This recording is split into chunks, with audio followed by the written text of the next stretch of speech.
right, should I start, Justin? Or... Everyone's leaving. All right, so I think I'll get started. Everyone excited to stay? Yeah. So it's interesting. I really wanted to come up with a topic that would empower everybody. So I know there's folks, that are here attending that might be C-level, but there's also folks like me that like to turn the knobs every once in a while and tweak things. So I try to include a little bit of everything. And the focus of this is really passive and active defense, but understanding what we've done from a passive perspective, and I think everybody in the industry has done a lot of that. What we haven't, I don't think, done a good job about is around active defense. So I'm Jason Maynard. I'm a cybersecurity expert at Cisco, and I'm currently based out of Alberta. So, and don't take offense to the hoodie. I've done sessions before for BC Aware, for example, or not BC Aware, but other events where someone came to me at the end of the event and said, "What's with the hoodie? Like, why the hoodie? I think it's they're stereotyping." I said, "I love the hoodie. I'd wear a hoodie all day long, right? What's wrong with the hoodie? Why is that a bad thing?" So we're going to talk a little bit about operational and informational technologies. Very high level. We'll talk about hard exterior and soft interior. We'll talk about passive and active defense, and then we'll really focus on the active side. Some of the things that you can take away from today and maybe apply it to your own security practice.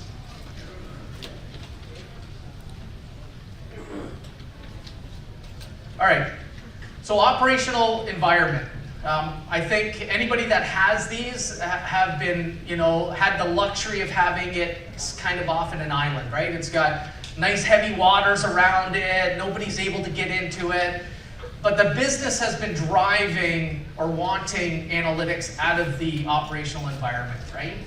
And so there's no longer these islands, there's these bridges. And in those bridges, what they have is some controls, right? Some very basic controls going into the business network or what we call the IT environment.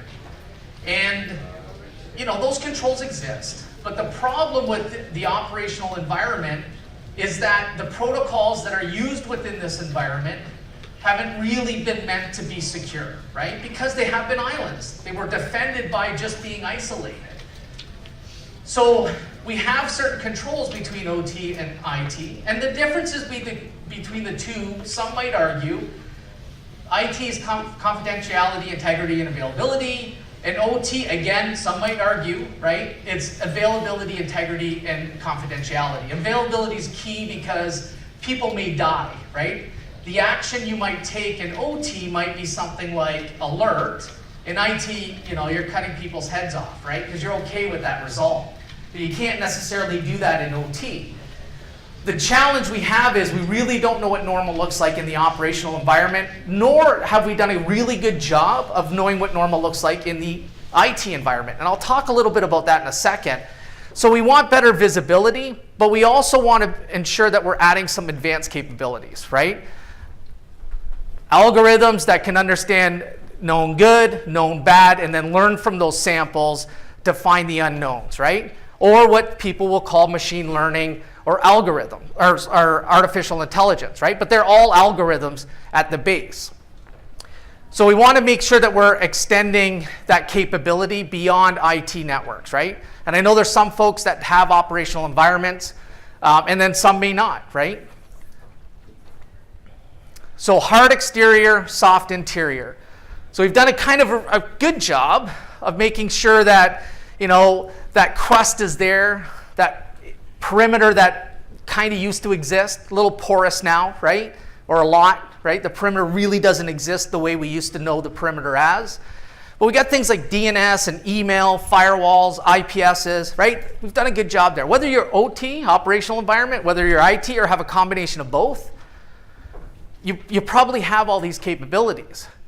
But when we start getting inside the IT environment, or we start getting inside the OT environment, which in many cases is much worse, is that we've got some problems, right? You've got things like supply chain. The adversary knows that we're doing a better job defending. So what about going to the manufacturer's website and loading firmware that you're going to do a checksum against and download and deploy on your systems, right? So from supply chain, the inception of development, all the way down to when you deploy that on your hardware, you want to make sure you have trustworthy systems, right? You want to know from start to finish that you can trust the entire chain. So you want to be looking at the manufacturers that you're dealing with to ensure that that exists. Things like vulnerabilities or localized malware or USB contamination, right? Now what's interesting in USB contamination was a couple years ago at a security event, they went around with a USB key, okay? They put a little bit of benign information on there to execute when you plugged it in, right? So it got the geo, the IP address, a little bit of information. And they had 100 of these keys. Again, this is a security conference, and they started walking around and sharing them with people, right? And you know, at a security event, you have a bag with all that junk, kind of like what you guys have today, right? That you're gonna pick up. They would walk in behind you and drop that USB key off into your bag. So you didn't even know that you picked it up, it just ends up being there. And what they found, some interesting things is if you leave the USB key alone and put it in the bathroom on the counter, nobody would touch it. But put a little piece of paper under it and all of a sudden it was attractive. Not sure why, but people would pick it up. So there was 100 of these distributed. How many do you think actually connected? Remember, this is a security conference.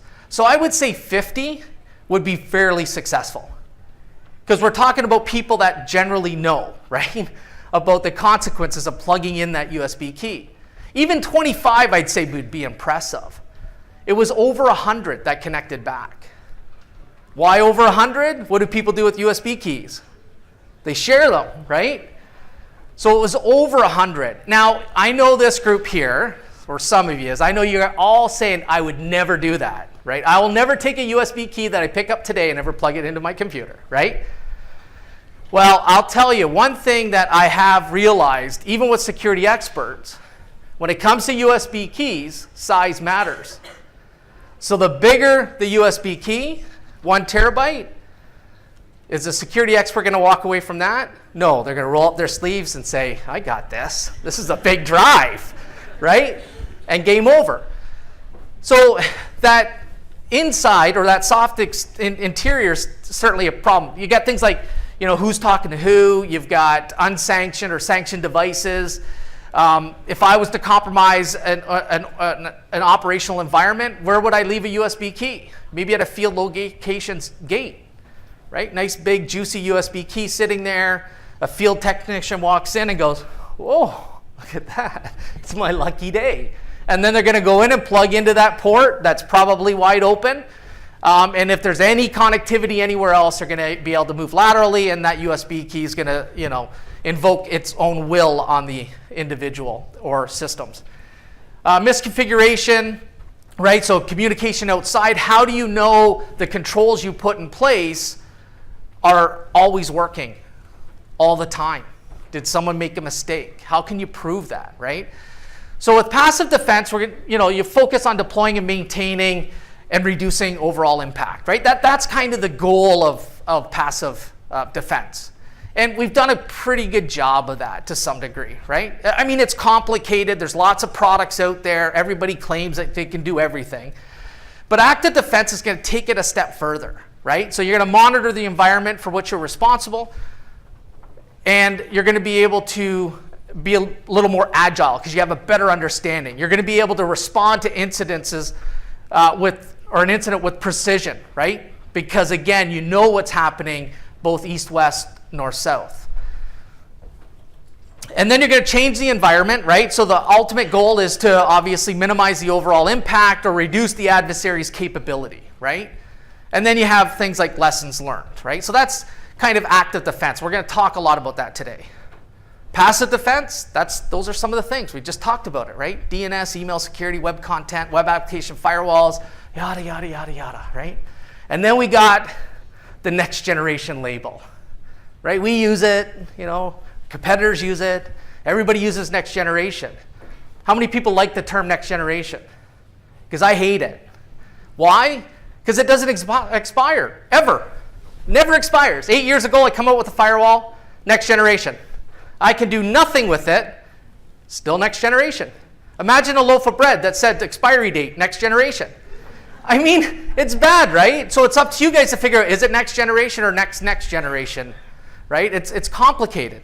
But you've got things like endpoint security, you've got firewalls and IPSs, and everybody's going to say they have a next generation of something. Active defense, there's 4 kind of tenets in it, right? You've got threat intelligence, or the consumption of that. And this is why I'm saying there's a little bit for everybody here. Asset ID and network security monitoring can't protect what you don't know, right? And it goes beyond a Windows endpoint, right? You can't put an endpoint agent everywhere, right? If you've got CT scanners, are you putting an agent on that? Probably not, you void warranty. SCADA device, same thing, right? Incident response, right? That's going to be a tenet. And then you got threat and environment manipulation, right? Anybody know Locard's exchange principle? So this individual, I guess, is the Sherlock Holmes of France, right? Back in the day. And basically a pioneer of forensic science. So basically what he states is that whether you're a criminal or an adversary trying to break in, I guess, fall in line with being a criminal, you can't enter a crime scene and leave a scene without either leaving something behind, right? Some type of trace, whether it's, hair, obviously not my case, but it could be hair, right? A computer might trigger a firewall rule, or they might traverse the network in a different manner, but there's logs or data that's left behind. If they're able to not leave any trace, they might take something from the scene that ties them back to the scene, right? And so with systems, it's very much the same thing, right? There is a lot more information available to you in regards to what might take place if you were breached. You just got to know where to find it, right? Or where to look. Anybody remember NotPetya? Anybody? We're going to talk about NotPetya 2 that doesn't exist, right? But I'm going to say what happens if it's NotPetya 2. But this one's interesting. And I don't know that the industry's done a really good job about talking about it. This is a great article, too, if you guys want to really peel back the weeds in regards to NotPetya. But in April of 2017, an exploit was leaked, right? Allegedly created by the NSA, right? And the group that leaked that was Shadow Brokers. So that was in April of 2017. So in March of 2017, so the month before, Microsoft released a patch. So if you patched all your, how many people patch here? Anybody want to? Wow. I know where I'm just kidding. We got USB keys out there anyway. But so we need to do better at patching. But if you patched 100% of everything that ran Microsoft at that time, you were protected. Woohoo, right? Fantastic. We've been patching my entire career, right? And it's only getting worse because there's devices that go beyond Windows or Microsoft, right? Or traditional assets, workstations, and laptops, right? You got mobile devices, you got IoT devices. But if you patched, that was great. If you left one patch or system unpatched, you were potentially vulnerable. And now this was very clever. It was really meant to be disruptive. This wasn't about making money. This is really about causing harm, right? So if you got compromised, it took systems down, right? So what happened was, if they found one system, they got on it, and then this is the clever, really cool part, they would actually harvest credentials out of memory and then move laterally. So they just needed one. You know that system that the business said you can't patch because it's prime time? Well, that's the one they got on. And because they were able to steal credentials, they were able to move laterally within the organization. How much do you think this cost companies in regards to damage? Anybody want to shout out a number? Billions. How much? Billions. One company? $1 billion? No, one company, an individual company. 300, yeah, so somebody's got some insight into that, right? But here's some of the numbers, right? Pharmaceutical company, 870 million. I'm not saying 87 million or 8 million, which I think is a lot. 870 million. Delivery company, 400 million. French construction, 384. And you can see the numbers. And we're talking hundreds of millions. One organization, almost $1 billion. And yet we're talking about some of the ransomware attacks that happen or exist out there. Right? So if you haven't read this article, the link's there. It's a really good article on how some of these organizations were compromised and the kind of impact to them. The White House estimated it cost roughly $10 billion. Right? That's massive. All right, let's talk a little bit about threat intelligence, right? This is exciting, right? Yeah? No? Okay, it'll get better. All right, so intelligence lifecycle. So just don't consume intelligence for the sake of consuming intelligence, right? Have a purpose, right? So you want to have planning and direction, right? What are the requirements? Maybe you want to know what the CNC is, right? The whole idea around cyber intelligence is really truly understand the tactics, techniques, and procedures your adversaries are going to use against you so you can ultimately defend yourself. You have collection. Where do you want to place this device to capture information? And we'll talk a little bit about that in a second. You got processing and exploitation, so taking that binary data and turning it into ASCII, something meaningful for humans, right? You'll do analysis and production, so this is really key in where some of the artificial intelligence or machine learning is not necessarily always going to provide the answers you need, right? You need a human involved, at least today, right? So the analyst will come in and analyze that data, and hopefully it aligns with the planning and direction. And then you disseminate or integrate with that information. So whether you're feeding that into technologies or passive defenses, right, to start mitigating risk, or you're sharing that with the greater community, right, to help everybody be able to protect themselves, you're going to do that in this kind of phase, right? And then you have evaluation and feedback. That's kind of that closed loop that you continue to feed in and make sure that the outcomes actually translate back to that whole planning and direction side. Why am I doing it in the first place? So you want to build this out.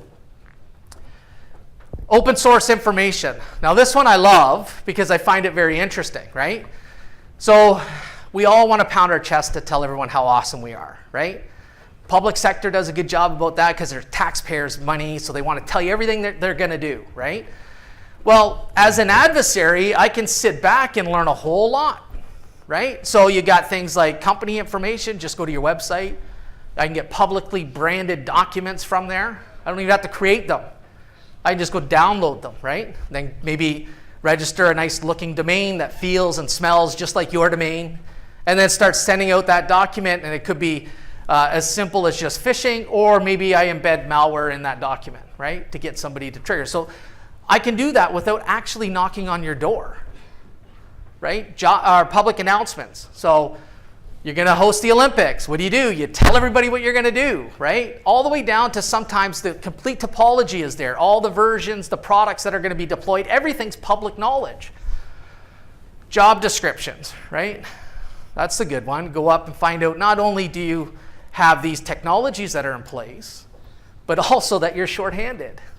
That's perfect, right? You're shorthanded, and I know everything that you're using from a security perspective.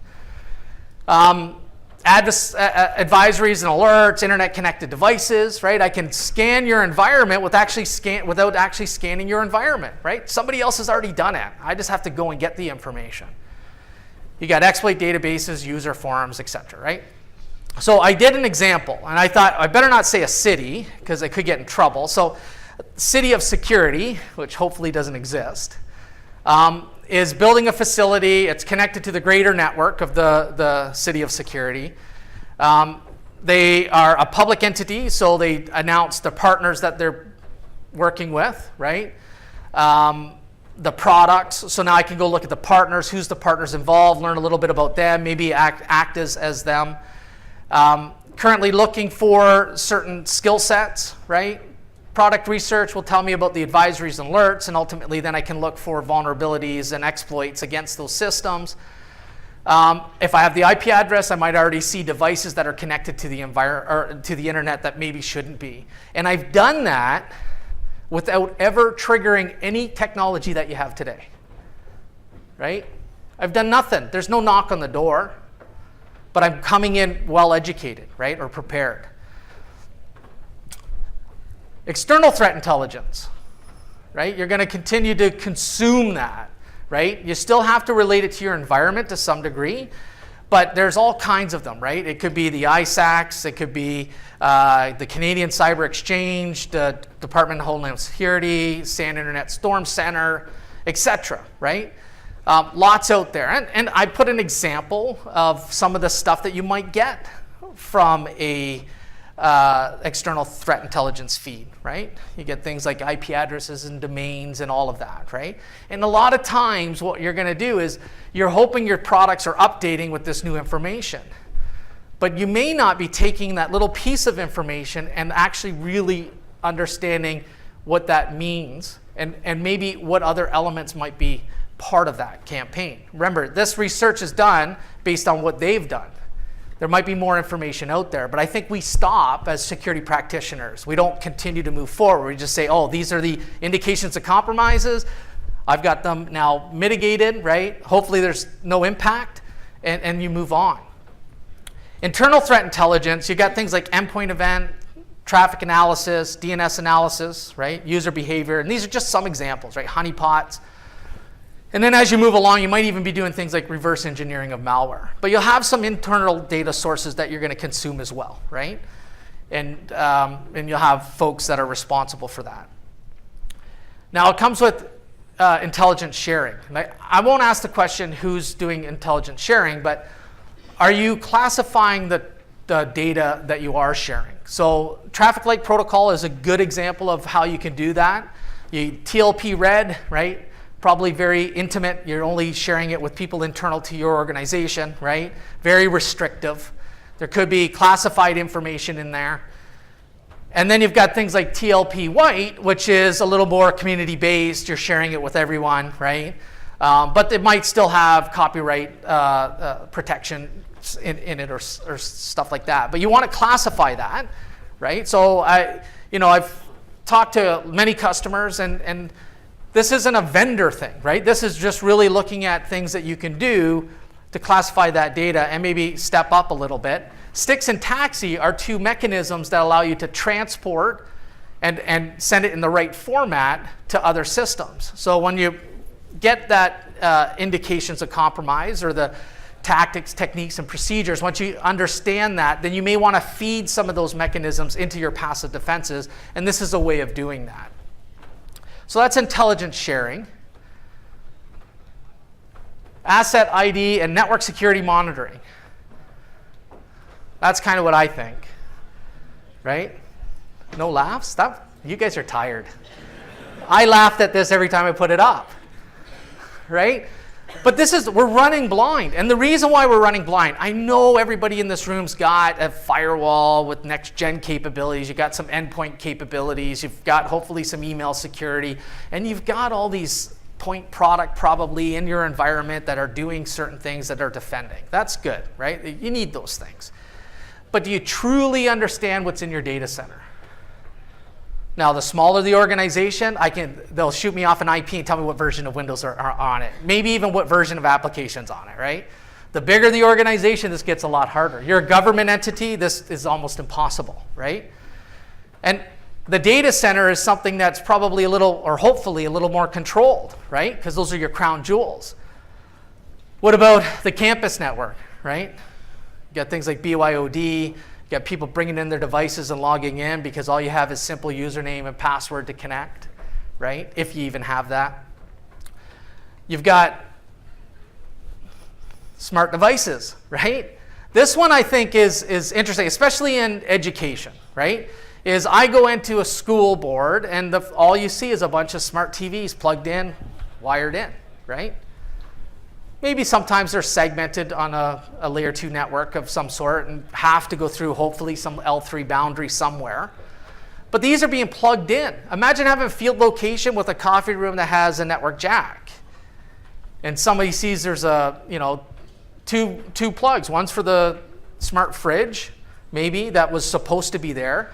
And then there's another jack there that they bring in their TV because during lunch break they want to watch Netflix. Maybe they'll get out, maybe they won't. Hopefully they don't. But they're adding these assets to your environment and you have no idea that they exist. They all run an operating system of some sort. You're not going to put an agent on these, You're going to have to look for other opportunities to be able to determine that these exist or control whether or not they can connect. And then you got things like CT scanners. You got SCADA environment or operational environment. And a lot of these devices, you're not going to be able to put anything on it because the vendor will void warranty. So you got to go beyond an endpoint. You've got to look at maybe the network or DNS or other things to be able to understand what's happening with that asset. So network security monitoring, what you're going to do is start, right, if you're not starting. And I'm not talking about a firewall, because you got a firewall, you're doing network security monitoring. I'm not saying that. I'm saying that you've got to go beyond that. So you're going to collect information, right? So you're going to look for choke points in your environment. Now, common ones would be campus to internet, campus to data center. Hopefully you've got a control point there. So those are obvious ones. And then you got things like hotspots. Maybe you've got sensitive environment with critical data on it. So maybe you want additional probes or plugs into that environment so you can see what's happening, right? And then you need to detect. So you're going to use all kinds of mechanisms to detect, right? Firewalls, IPSs, next-gen something, right? You're going to use that to help you, right? You want to get rid of a lot of the noise. And then you're going to have analysis. Some of that will be technology-driven. Some of that will be human-driven. And then you'll have, incident response for things that materialize. And then you'll have things like false positives that will go back through that closed loop and you start over, right? And hopefully you're not drowned by the number of false positives, right? That's something that you certainly want to minimize. So collection, you got span, mirror ports, right? You've got things like TCP dump, IP fix, firewall logs, Windows event logs, etc. Right? You get the idea. And you might aggregate that data to a SIM. And again, I try to be very agnostic, not talk about product, right? But there is some certain technologies that are open and available that you can leverage, that the adversary can embed malware or code into. Never mind. But anyways, intrusion detection, Zigbee, right? If you have an operational environment, most likely they're not talking traditional wireless that you think of, right? So you may want to get additional tools. You got host intrusion detection systems, flow data, network baselines. What I find is there's a couple areas that people don't focus on, and that's flow, right? Because it's available. It's a transaction of everything that you do, and you can store it long term.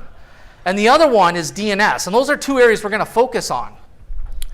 People don't look at DNS, right? There's a large number of requests that are made much, much earlier on before an HTTP connection, and that's DNS. The adversary uses DNS because they want to move around. If they use an IP, security companies are batting them out of the air, right? They're blocking them, and then they have to go, and it's much more complicated. If they use a domain name, they can flip that out very quickly, right? So we don't do a very good job of centralizing our DNS data, and nor do we do a good job, in my opinion, looking at the network itself and how it behaves. So you can see some of the analysis stuff, right? File analysis, timeline analysis, right? DNS analysis, packet analysis, etc. Where's the bad in that? Anybody? Can see it? I made it red, and I made it up.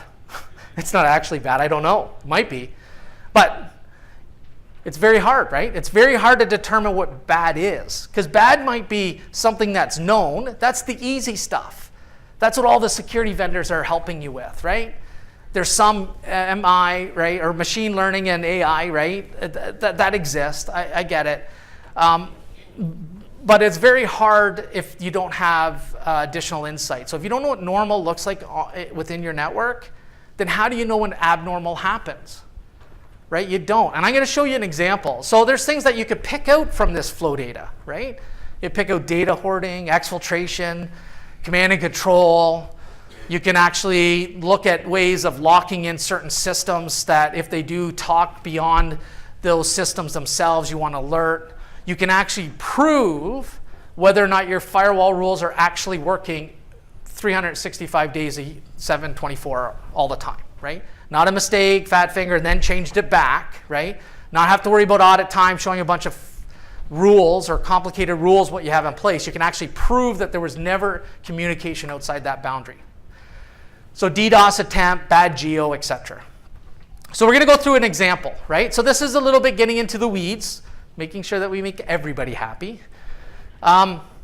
And with Flow, right, I can see communications between host A and Active Directory, for example, a print server, an email server, and the web, right? And if I can baseline that, I get a good idea of what it normally looks like. So I can trigger on things that are abnormal. They might be a real security event, or it might be a new service. I had a perfect example of this, where an organization, fairly large, had a major incident, right? So they had some outages, and nobody could get out to the internet.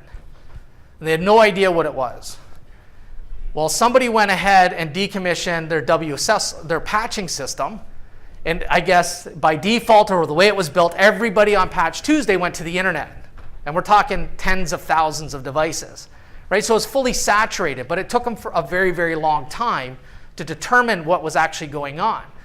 With flow data, you'd be able to see that very quickly, right? Sure, you can have grass, but that just tells you that there's a bump, right? It doesn't tell you what's causing the bump. So I'm going to use Russia as an example. I apologize, right? I could pick any other country, but I think Russia, they got some good capabilities, so I thought I'd use their flag. So there's only a small change, right? So going to a Russian site doesn't mean anything, right? It's noise. But what if the volume, and that's what the thickness of the line is, right? That could trigger an alert. Again, this is an unknown threat. You don't know it exists yet. The security companies haven't flagged this as a bad IP or domain. Nobody knows. But you see that, right? Then what happens is you see from host A to B, host A to C, and host A to D, SMB type activity. Not normal, but you see that. Now things become a little bit interesting. What would make this really interesting? What if they all went to that same IP shortly after that, right? And if you think of something like WannaCry, this was something like what happened with WannaCry, right? But again, before security technologies knew about it or being bad, this is something that could have triggered an alert. And sure, you didn't know what it was called, but you knew it shouldn't have been doing that, right? So we're going to come back to a little bit more of that. But I'll break down real quick what flow analysis can do. So it's 5-tuple, source, destination IP, source, destination port, and protocol, right? So now we know a little bit about the host A, where it's going, right? That's all good. We can flip out that IP to have the geo, so that's good. Whoops, sorry. And then as we go along, what if we can add more information? So start and end time, right? That'll help with timeline analysis. You've got user and device type. You got receive and transmit. So this might help me with volume, right? You've got round trip time and server response time. Now, anybody in here on the networking side with a leg in security, but really focus on networks? Yeah, a couple. It's always a network, right? But it's never the network, right? I started on the networking side, right? Everyone, it's not the network. It's fine. Look, I tested it. It's fine, right? And they say, prove it, because it's this black box nobody knows about, right? And you have that debate, and then finally, hopefully, some resolution happens over a period of time. Well, with round trip time and server response time, now I can tell you the round trip time is 220 milliseconds. The server took 200 milliseconds to respond, right? Back to you, app team or server team, right? Look at your system. You've got URI information, you've got application identity, you've got device processed. I love device process because to me, I want to know, was it Firefox launched by Jason that went to the Russian site, or was it PowerShell under NT Authority subsystem that made the connection to Russia, right? It changes the way you're going to approach that, right? Instantly. So that could be data exfiltration, right? Let's assume maybe that's what it was.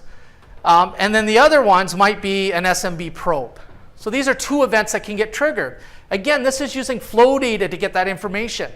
I'm not waiting for an endpoint to tell me something magical is happening because it's a printer. I can't even get something on the endpoint, right? So incident response kicks off. So we're going to come back to incident response. But before we do that, we are going to talk about DNS analysis. Right? How many people take those indications of compromises, whether it's from Cisco site, some other site, doesn't really matter. When you take that information in, Do you take that information for what it is and just start looking at it from that lens? Or do you take that as knowledge and then expand upon or potentially expand upon it, right? So if you start with a site, so we tell you a site or somebody else tells you a site, doesn't really matter, is bad. You want to look at maybe google-verify.com, okay? So that's good. You know that. But would it be nice to know who registered that domain? You might not get this information, but you could if it's available. And what happens if they have, out of 5 domains that they've registered, 4 have been malicious? Right? There's a trend there, right? Good information. Then you can now look at that and make a decision to expand. What are those other 4 domains? Maybe I should do a quick query to see if any of our assets actually communicated with these other domains. Maybe they've been in here a lot longer. Maybe that's part of the attack infrastructure.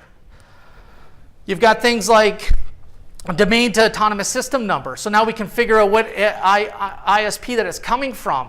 That might give us an indication of, first, where it is, and second, whether or not it's prevalent in regards to how many threats might exist in that ISP, right? You've got patterns. So you can look at wave patterns of DNS requests. If you have the ability, you should be able to say what an exploit kit looks like, what a phishing campaign looks like, right? They're very similar in behavior. And again, we're talking at DNS. I'm not waiting for HTTP establish or HTTPS. I'm not worrying about decryption at this point. I'm saying at DNS later, I can provide some information that's valuable and maybe bat this down earlier, right? Co-occurrence. I love co-occurrence, right? So if you are able to consolidate all of your DNS data, you might be able to see 100% of the time that the individual that goes to google-verify.com, right, nothing to do with Google, actually 100% of the time, either shortly before or shortly after, had went to yahoo-activations.com, again, nothing to do with Yahoo. That would be interesting. That might be another new piece of information that you might want to look for, because you know what? Maybe google-verify.com is the exploit kit server. And maybe the activation one might be the CNC, right? As you continue, you want to look at domain to IP mappings, other malicious domains that might exist with those IPs. But look, I started with one piece of information, and you can see how fast I can expand upon that initial information. Right? It's how much you know. It's how much data you can consume and ingest it and make sense of it. So then incident response kicks off, and we'll come back to that. All right, incident response. So I'll just cover this at a high level, right? So you want to be prepared, right? If you have an IR retainer, that's fantastic. You have somebody on the hook. But you may want to make sure you have procedures down, backpacks ready, tools, right? Because the last thing you want to do is have an incident and find out you can't even get to the system that you've stored all this data on that you're going to use during an incident, right? So you want a backpack ready to go. You want to make sure the people that are going to be part of that process know that they're going to be part of that process, right? You do detection, right? So, and you want to be ready for certain things. Like if it's say a web server that's being scanned for vulnerabilities, you might already have defensive capabilities in play already to defend against that. But what if the adversary changes the methods in which they do that? You might want run books or playbooks, exactly how you might action against that. Do that now. It's easier to do it now than it is when you're going through an incident. I've always said this, right? Honestly, nobody cares. There's some people that care, but nobody cares how many threats you're batting out of the air, right? Nobody cares. I mean, I care. I care because I'm geeky like that. And some of you might care because you can maybe say this is the value you're getting out of the technologies that we've implemented. But at the end of the day, the business doesn't care. What they care about is that you're keeping them safe, right? It's your job. But you'll never be remembered, ever be remembered for the thousands or hundreds of thousands of threats you block. I mean, I might remember you, but nobody else remembers you. They'll remember you for the one that gets in and how you were able to respond.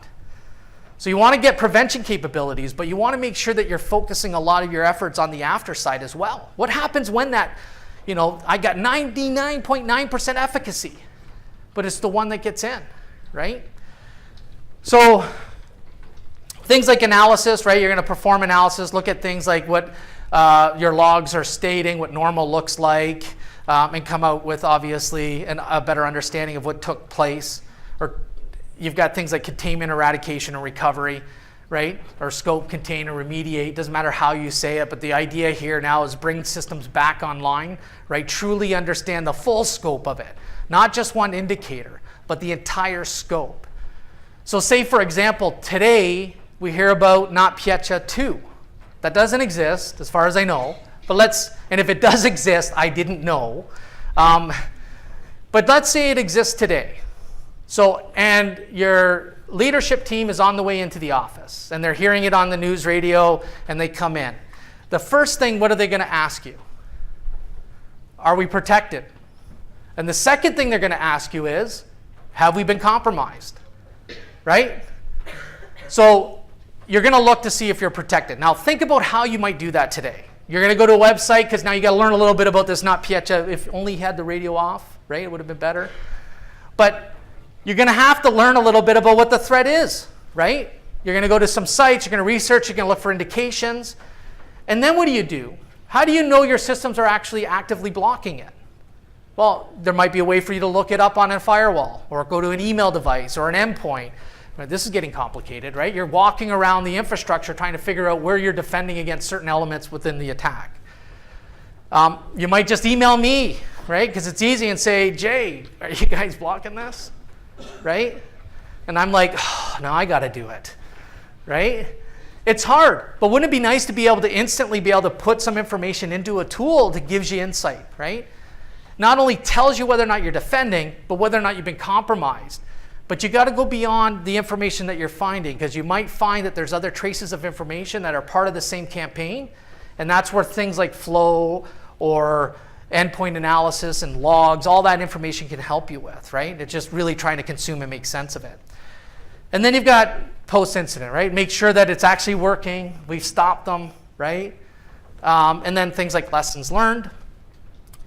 You'll have chain of command, right? So evidence and incident handlers, right? They're going to be important. These are the folks that are going out and scoping and truly doing the analysis. Lead responders are going to provide, obviously, leadership and guidance, and they're really a conduit to ensure that you can do, or if you're an evidence and incident handler, that you can effectively do your job without the BU saying, is it done yet? Is it done? Have we figured it out, right? Kind of a little bit of a barrier. And then you've got, incident response directors that are going to help broker between the business, right? And communicate with them. So again, this is a high level of roles that you might want to consider when doing this. The other one is IR communication. So how are you going to communicate the data and where, right? So you want a good understanding of that. You might need to reach out to your ISP, right? It might be something within the ISP that's where it all started, right? So you want to be able to communicate, but what do you communicate, right? This is where that traffic light protocol can come in, right? Where now you've classified the data and know which entities that you should share that information with and how much. So you got law enforcement, incident reporters, etc. So I talked about that interesting data. Now what can we do with it? Well, now we know the host, maybe the user and device type. Now we've got additional insight. We might know the operating system. We might know whether there's vulnerabilities that were exposed. We've got process, right? So we might know the application behind it, and therefore whether or not it's vulnerable to some type of attack. You've got things like process hollowing, right? These are things that now you've got a better understanding, so we can do something with that information. IP address and geo, this one's easy, right? Because everybody's doing this. Domain, full URI, you've got ports and protocols, you've got application, hopefully, as well as receive and transmit, right? So volume. So that's good. But before we go and finish this off, let's talk a little bit about DNS and how you can use that first domain and expand upon it, right? So when you look at the red domains here, these are domains that could be blocked, right? That maybe the technologies that you're using have some insight into. Maybe not the full campaign, right, depending on the technology, but they could be blocked. The other thing, would it be nice to be able to tie a hash, right, or a malware sample to a website? right, or a domain. That'd be helpful, because maybe the domain looks clean, but they seem to have a lot of threats or malware associated to it. You've got the download URL, right? So that's where they're going to get the malware, and they're going to download it. Co-occurrence, I've already talked about this, right? The value of understanding that, because you're taking that initial understanding and you're expanding on that, right? And maybe now you're starting to peel back the attack infrastructure. So these domains all share the same infrastructure, right? That's that IP address autonomous system number, right? They all seem to be resident in this particular environment. There's that email address. If you get it, that's fantastic. So what can you do? So you've got the infection point. Now we know, right? You've got current malware distribution point. You've exposed the attacker's infrastructure. And now you know the next malware distribution point, right? So some of this might be technology, right? It might be very hard to do with commodity-based stuff, right? They're open source technologies, because there's a lot of cobbling together. But if you're not doing DNS analysis, just imagine the gap that you have. I'm not talking a little function turned on a firewall, because firewalls are great, right? They serve a purpose. But what happens when that endpoint moves off-prem? Remember, we said the perimeter is porous. So that asset is moved off-premise. How good's the firewall that's at the head end, right?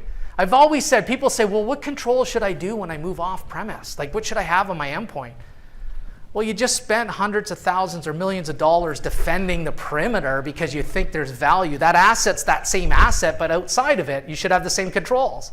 The problem is that technology, if anything, you should have even tighter controls maybe, right? Because they're even though there's really no trusted environment anymore, it is 100% untrusted when they're outside of any wall, right? So now we look at, what do we do with that information, right? So like I said, now we know the operating systems, we know the host itself, so we can do some segmentation and patching. We can blacklist the process, maybe, right? If it's explorer.exe, you might not want to blacklist that, right? It's going to be bad. Patching, you might want to patch the systems. You might want to block the geo, right? Maybe an IP blacklist, some simple things that probably you do today to some degree. URI, right? You can blacklist that domain itself. You can actually build IPS signatures to look for it, right? You could, for applications, now you can blacklist the app, you can patch the app, you can restrict the app. And again, there's all kinds of things that you can do. I'm just giving you an example. And then you might want a rate limit. Now you might say, Jay, that's stupid. Why would I want a rate limit a flow going to a bad Russian site that's taking my data? You're right. You probably don't want to rate, you want to block it, right?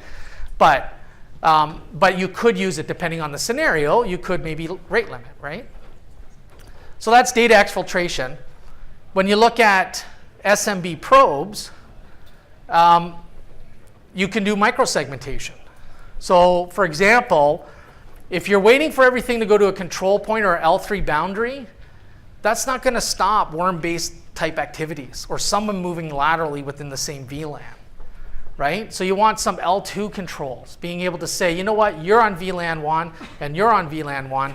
You guys can never communicate to each other. Or you want to be able to push a button to put that control in place dynamically in the event there was an incident. So maybe during normal hours, there's a lot more broader access, but during an incident, you can now move that maybe segment or network or remote office and push them off on their own, do additional forensics on that environment and investigate what might be going on while it's not propagating throughout the rest of your network. Microsegmentation and patching, obviously, if you know host D, you can do the same. Blacklist the app, right? Patching, restrict the app itself. With DNS, you can block the sender. So a lot of people look at a firewall and block. That's fine. But why not take maybe that email address and block it in your email gateways to say if you send to us, right? That might be part of a campaign. Or maybe you figured out that you saw someone connect back to us, like to the adversary, and therefore now you're trying to send us email, right? Domains, you might want to blacklist, IPs, etc. Right? So the idea is to take the next step. Right? Passive defenses exist. They're going to continue to exist. And they're going to have some cool buzz terms. And they're going to do some really funky stuff. But you want to take that information that you're learning about a campaign and be able to expand it and actively, truly understand what's happening in the environment at any given point in time. And that's it. Thanks.